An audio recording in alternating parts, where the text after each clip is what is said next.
pun intended. So it is Tuesday, December 9th, 2025, and I will call the Finance Committee meeting to order. Everybody is here, and so we do have a quorum, and I can certify that we are in compliance with open meetings law. We have someone in the back. Greg, are you here for public comment? Nope. Oh. All right. Communications and presentations. Okay, the first item is an update, True by Hilton. I spoke with Attorney Manthe today, and he had sent their attorney an inquiry on the status, and he has not heard back, so I don't have any further updates on that. The second item, this is an annual disclosure that Ellers is required to send out, stating they are a municipal advisor, so they can do general things. Anything further outside of this, we would have a separate disclosure. So when we issue debt, if we do a pro forma analysis, anything like that. So informational only. And then I have a note that we're tentatively canceling the December 23rd meeting. Any questions on those?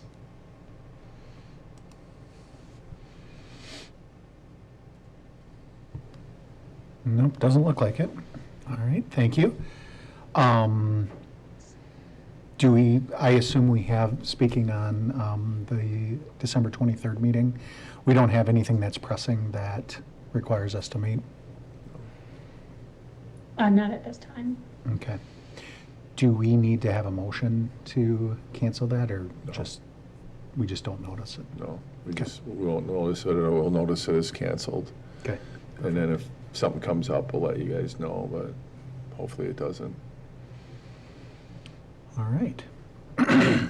So then the next item is approval of the minutes for 11/25/2025, and they are in our packet.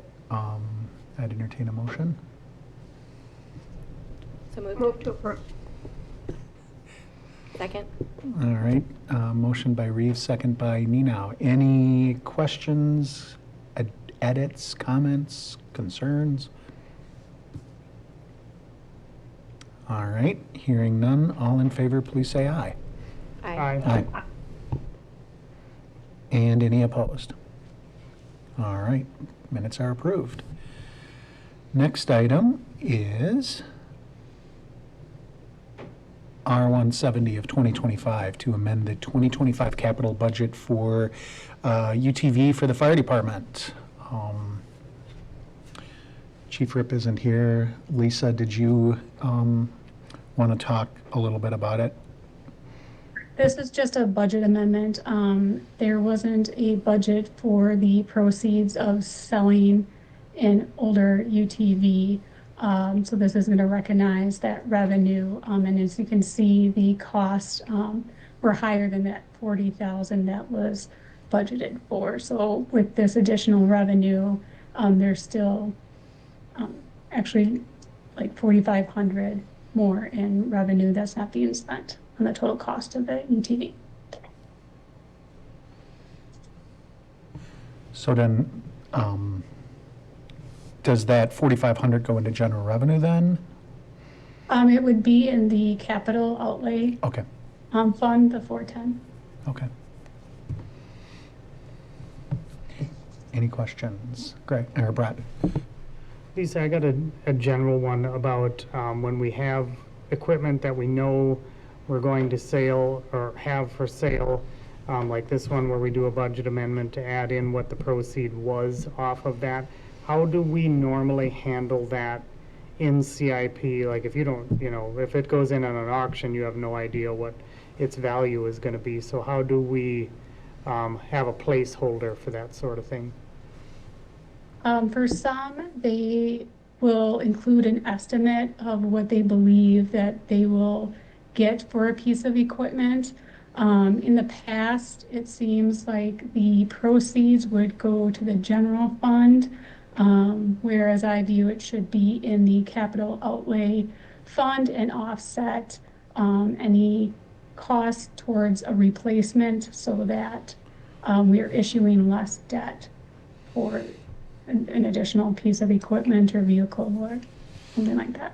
So some of them do include it in the capital improvement plan that we approved for 2026. There are some offsetting revenues for some of the equipment in there. Does that answer your question? Yep, thank you. Okay, you're welcome. I had just a comment if I could. Go ahead, Lisa. Just on the whereas, I think the last whereas it may have not been updated. I think it says used for building something. But I think we'd want to say something about to fund the new UTV, just a small correction. And then Okay. also, I agree with what you were saying, Lisa. I think it makes more sense to put that money, to offset capital rather than put it in the fund balance. So I would agree with that process. Okay, thank you. We will get that updated. Thank you. Any other questions?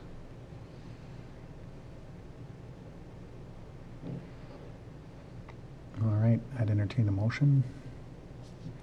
Recommend to council. All right, recommended by Brett, seconded by Ozzy. All in favor, please say aye. Aye. Aye. Aye. Aye. And doesn't sound like there's any opposed, so we will recommend to council.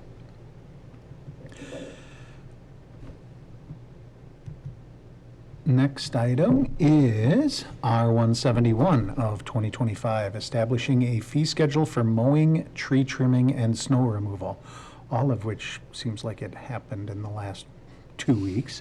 I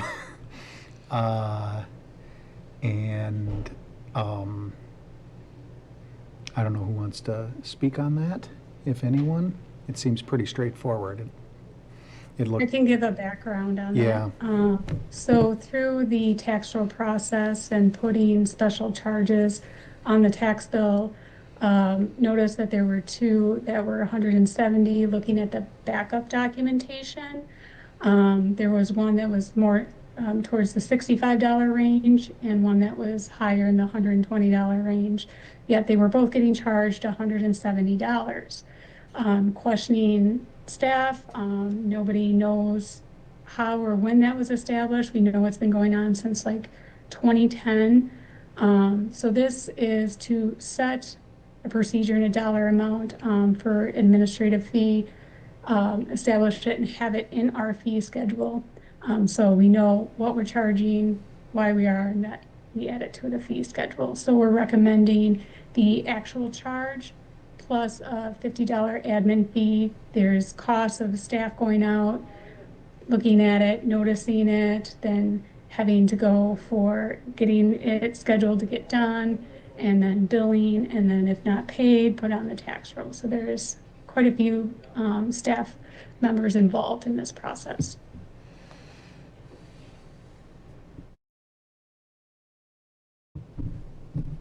Ozzy? Determine when they're gonna go out there and mow it, because there was a house in our neighborhood, the grass and the weeds were over 3-4 feet tall. The grass was almost 2 feet tall before anybody ever mowed it. It was a disaster all summer, so how do they determine that? It's usually complaint driven, unless we know there's been like an eviction or a sheriff's sale. Well, this house, I'm assuming that house was an eviction or a sheriff's sale because it was plastered with papers in the window, but Yeah. I would have thought somebody would have complained about that. Yeah, usually it's based on complaint from the neighbors, because we're not like proactively trying to mow lawns, but we do it as a last ditch effort, and that's after the zoning administrator has been out there, taken pictures, written a letter, trying to convince the property owner to do the work, and we only do it as a last resort. And if it's a bank foreclosure, it'd be the financial institution's responsibility to arrange that typically. I don't know how frequently that actually Yeah, and I don't happens. know how easy it is even to track them down. If it's the house, if you're thinking, if you're talking about the same house I'm thinking of, I mentioned that to Tim as well. Because it's on Lori in my walking route.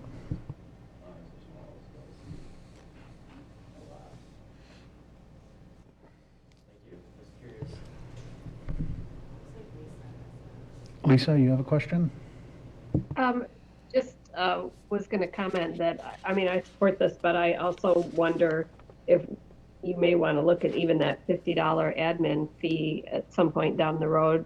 Seems like it wouldn't take very long to run up $50 worth of time, so it may be worth looking at it, you know, I don't know how often this happens, but in 6 months or a year, just to see if it maybe needs to be more than that based on real time. But I think this is a great start anyway.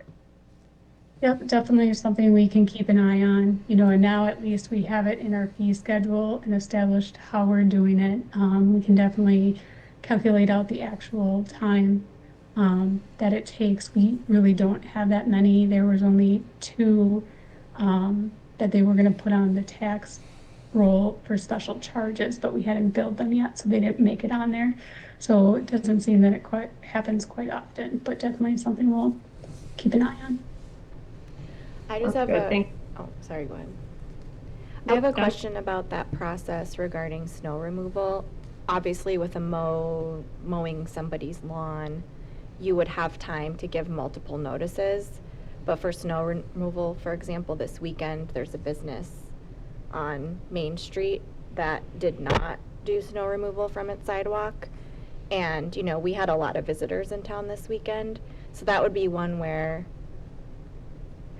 I would you wouldn't have time to reach out and give them a chance. It would just need to be cleared. So I'm wondering if we need to separate out a snow removal process. I think we have a At some separate point. ordinance for the snow removal. I want to say it's 48 hours from, so, Okay. and I don't know if they've met the 48 hours. Sometimes people will push that. And then typically, especially if it happens on the weekend, we might not get there till Monday, or we might not get a complaint until Monday, and then we'll deal with it. But I know, I saw Sue Eddy, she's the one that kind of handles the sidewalks. I know she had a list of them yesterday when I Okay. talked to her. Okay. But yeah, especially the early snowfalls, people are not really always on top of it. And then we've been trying to use social media to help with the ADA ramps on the corners, because those tend to get neglected, or they get shoveled and then the plow goes by and they get full of snow again, and then people have a hard time navigating through there as well. And it's the property owner's responsibility to keep them clear. And sometimes they think they have it clear, but it only to have it get clogged up again. Okay. Thanks.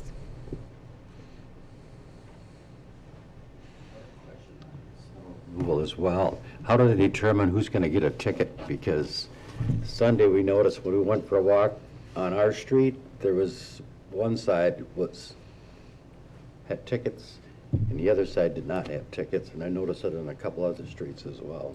Are you talking about They had snow a- removal or parking? Parking. Parking, well, was that part of the snow emergency? So they, if they call a snow emergency, then they have to park, you know, on the alternate side parking after midnight. So they would only ticket one side of the road per night, basically, depending on if it's an even or an odd park night. We can talk to the chief, and then Brett's gonna be doing a presentation at council tonight yet on this snowplow removal. He might be able to provide a little insight on that too, if you want to stick around, or if you want to watch the replay, maybe he can cover that for you. But typically on the tickets, it's the alternate side parking, unless they're parked like 48 hours. We don't really enforce a lot of the 2 and 3 hour that much, because it's just, not enough capacity to do that.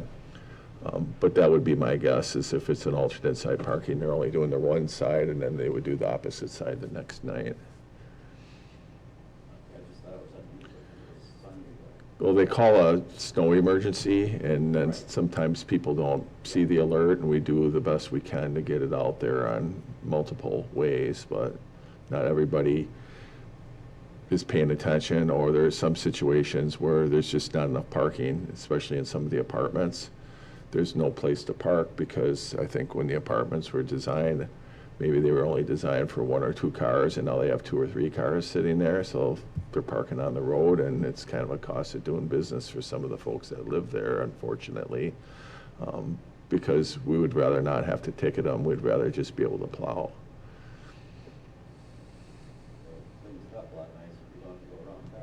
That's for sure. Right, any other questions?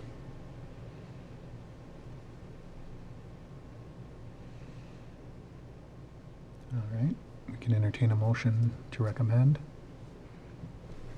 Recommend to council. All right. All right, recommendation by Brett, second by Adrian. All in favor, please say aye. Aye. Aye. And sounds like none opposed, so we will recommend that to council. Excuse me, sorry. Next item is R-172 of 2025 to reclassify proceeds of $80,000 from the Railroad Depot sale to committed fund balance for Historical Society of Stoughton. And this we've discussed a little bit in previous meetings. I don't know if Lisa or Tim, if you want to talk about this at all? Sure. So when we sold the depot, we had a request from the Historical Society for a sum of money. At that time, I told them, we could certainly put a resolution together, but I would need more information as far as a potential dollar amount that we would propose. At this point, they're looking at a couple different options as far as either adding on to the museum where the church is, or putting up a structure next to the Luke Stoughton house. They expect to make a decision in January. Based on that decision, we'll probably determine how much money it'll take to do that project. We're not committed to anything right now. There's an assumption that the council might want to consider taking some of the proceeds from the sales of the building to help them out. They have, I think, up to 2 years to store some stuff off-site, so they're kind of anxious to get something going next year. So then Lisa put together the resolution, and I think I'll let her kind of explain kind of what her thought is as far as putting money aside. Yep, so this is just based off of the previous request, and it would just be, instead of the proceeds all going to the unassigned fund balance, if it's the intention of the council, not knowing exactly what the dollar amount is, but at least setting aside some and committing funds towards this project. The amount can change. It could be less. If it's more, there would be a budget amendment to see where we would take additional funds from if it's just taking more from unassigned. But as a starting point from the request, this is what we put together. So it's really up to finance and council if you wanted to commit some funds. Otherwise, the proceeds will just go to the unassigned fund balance.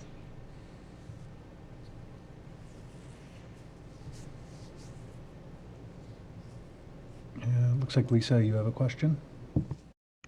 I do. So are you thinking that this would just sort of be set aside but not allocated until there's a specific plan, and either pay them or the vendor? Is that sort of how you see that? I guess I'm wondering about the flow of the money if the council were to approve. Yeah, because right now we don't really even have a quote or a bid for the project. And then we also don't fully understand whether or not there's going to be some other participants that might help pay for some of the costs. So we've asked the Historical Society to engage with others that have shown interest in the past to support their project. I don't know if they have any resources to commit to it. This is kind of was their initial ask for us, but that doesn't mean we're locked into that. Thank you. Ozzy? So if they come back and ask for more, that'd be a possibility as well. It could be a possibility, or they could ask for less, but if they ask for more, I think, you know, we would probably ask them a few deeper questions of how they would justify asking for more. I mean, I think the original thought is, you know, they just put out a number and they figured that would be about half of what it will take to put up a new structure, probably the most expensive of the two options.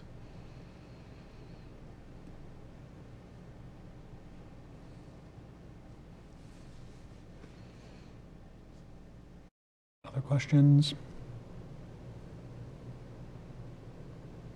And then, Director Trebatowski, the other, if my math is right, 87,000, or Mayor Swadley, the other 87,000 essentially would stay in the unassigned funds then? Yeah, whatever the balance is. We probably did have some closing costs and maybe some attorney costs that was in that, but probably about that amount. Okay, thank you. Any other questions? Okay, then you know the drill.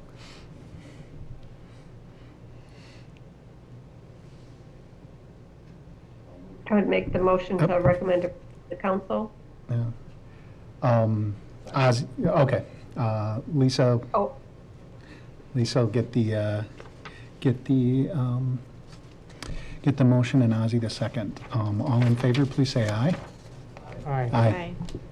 Aye. And any opposed? All right, we'll recommend to council.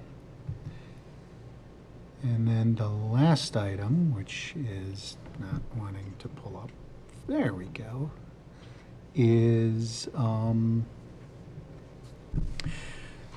this officially yet a resolution, or is this just being presented as a red line document for feedback?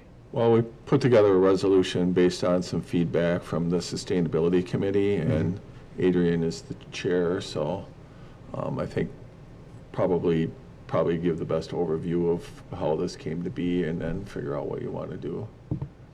If that works for you. Yeah, I can do Adrian? that. Yeah, so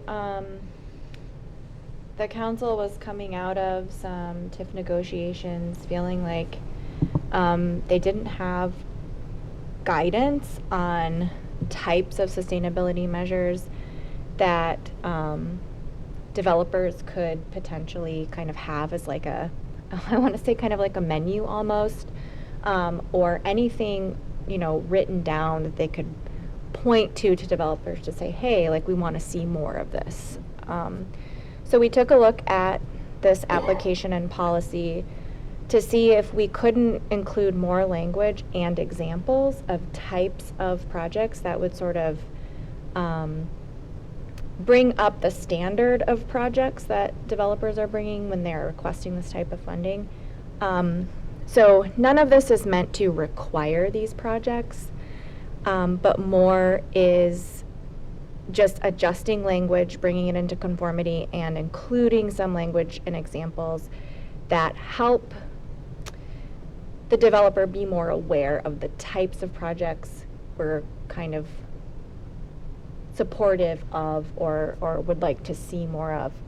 So they do not have to check any of these boxes. But at least the language is there, that it can be used as a way to sort of pointedly ask developers questions when you're sitting in Plan Commission and want to make a point to push these types of projects in their plans.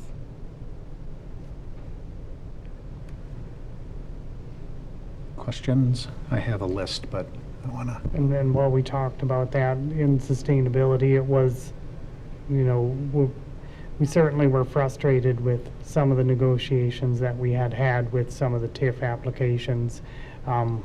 And each developer there's a variety of them. There's ones that don't want to do anything, and we had other ones that were bringing ideas to us instead. So that was great, but I guess we needed a little bit more teeth to the policy to be able to ask these questions and impress on them what type of things that we want to have in the community. I thought we did have more examples in here, but I mean. Yeah, I think the general idea is that we're somewhat limited on what we can ask for through like building codes, because we can't go above state standards, or even in our zoning codes, we can take it so far. But when they're asking for public money and support for the project, that really leaves the door open for us to ask for some things in return. And I think that the committee really wants to engage in that conversation, especially on the newer projects, because that's a good time to implement some sustainability efforts when you're doing new construction. It's more cost effective than trying to retrofit. Although we would certainly do that for a redevelopment as well. I mean, certainly could be used for that as well. So I think that's kind of the general idea. We don't have anything imminent right now as far as a TIF request. So if you need some time to digest it, you certainly could do that. I know there's a desire to get things passed, but if you have any specific questions or if you have feedback that you need clarification from the Sustainability Committee, I don't know if you're going to meet this month or not. No, we don't intend to meet again until January. But, we could certainly either take action or we could bring it back, or if you want to provide feedback to Adrian or Brett, they're both on the committee here. If you said you had some questions. I did, but I want to give Ozzy, Lisa, Tanya an opportunity to ask any questions too, or provide comment.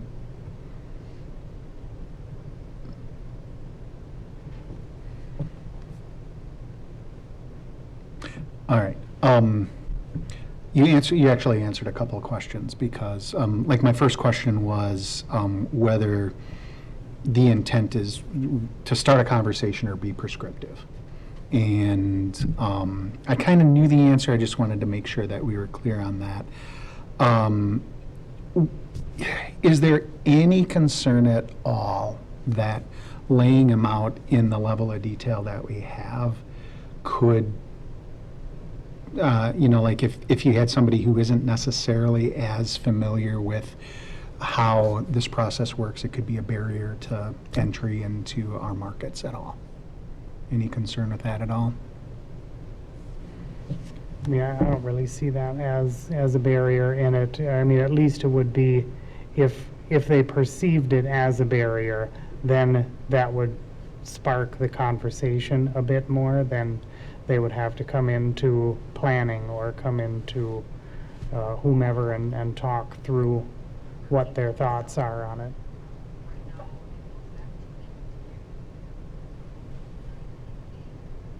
Yeah, I mean, I think that there's definitely some terminology in there that could be confusing, like green globes. But I will say too that a quick Google search brings up, what that is. I mean, I'd like to, if we don't have any giant hurry on it, but within the policy portion of it, not necessarily the application portion of it, I would like to add an appendix in there that would spell out some of the things. That was going to be my next question, because there is a lot of conversation in the questions about sustainability, but when you look at the policy, sustainability isn't called out. And it would just be like, you don't have to do X, Y, and Z in it to get money, but like just here's a list of examples and or things that other projects have actually done for us, and we can list those out as, sort of comps, like, I don't know. But I think just, the hard part to that will be is that we then have to revisit that appendix in the policy, because all those things change sort of rapidly, so, or at least, you know, the terminology of them will definitely change, but it's also not a bad thing to review that, because I think since I was on council, we looked at the TIF policy twice, I think.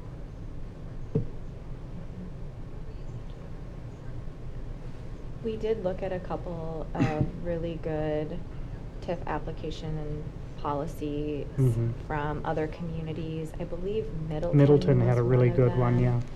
And I think long-term, we would like to continue updating this.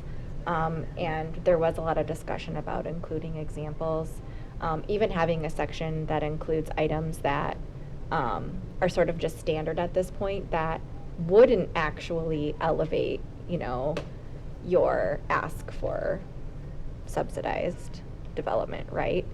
So I think that, you know, we want to at least get some language in here so that when that next ask comes in, we have a little bit of, you know, something tangible to speak to.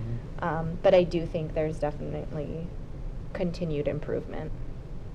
And I'm fine with that. I'm okay with putting the policy right in, just to get the language updated for it, with the intent that we're going to tweak it a little bit through the next, through 26. Mhm. Lisa, it looks like you have a question. I think you're muted. Yep, sorry about that. Some of you already touched on my comments, which was if we don't have a pending TIF, I think a little more time would be helpful, but I also like the idea of offering some resources and to your comment, Patrick, I think that I hope that it would be viewed as a positive, because I felt like some developers who are not familiar with sustainability felt a little bit, I don't know if blindsided is the word, but sort of in a black hole as far as what to do. So I hope they see this as a positive, you know, examples, especially if we include some resources. So I think it could be a good thing, you know, to include this information as a helpful tool rather than a frustrating exercise.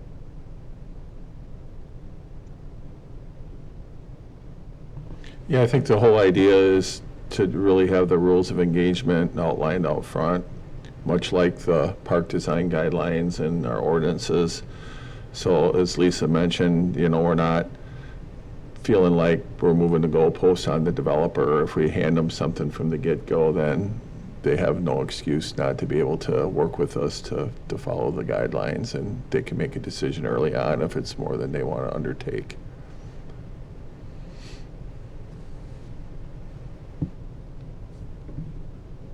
Any other questions?